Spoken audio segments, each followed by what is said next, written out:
இது வந்துங்க எங்கள் தோட்டத்துக்கு பக்கத்தில் இருக்கிற கிணறுங்க. இந்த கிணறு வந்து ரொம்ப பெரிய கிணறு. இந்த சுற்றி நல்லா கட்டடமெல்லாம் கட்டியிருக்கிறாங்க. இந்த கட்டடம் வந்து இந்த பூசாத கட்டடம் இருக்குது இல்லைங்களா, இந்த கட்டடம் வந்து 1958 கட்டினது. அது பெயிண்ட் அடிச்சிருந்தா உங்களுக்கு தெரிஞ்சிருக்கும். அது வந்து பாருங்கள், பூச்செல்லாம் இல்லை, வெறும் கல் அடுக்கியே 1958லேயே எவ்வளோ அழகாக கட்டியிருக்கிறாங்க. இத்தனை மழைக்கும் எதுக்கும் ஒன்றும் ஆகலை, வெறும் காரை தான், ஒரு வெடிப்பு இல்லாமல் கல் எவ்வளோ அழகாக அடுக்கியிருக்கிறாங்க பாருங்கள்.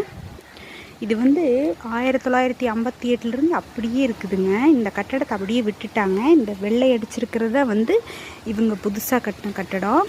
எவ்வளவு ஸ்ட்ராங்காக கட்டியிருக்கிறாங்க. இது வந்து எப்படி இவ்வளவு ஆழ கிணத்துல எப்படி வச்சு எப்படி கட்டினாங்கன்னே தெரியலிங்க. இந்த கல் நீட்டி இருக்கிறதெல்லாம் வந்து தொலைன்னு சொல்லுவாங்க. அதாவது தண்ணி சேர்ந்துருக்கு, நம்ம வீட்டுக்கு யூஸ் பண்ணுற தண்ணி சேர்ந்துருக்கு இது வந்து.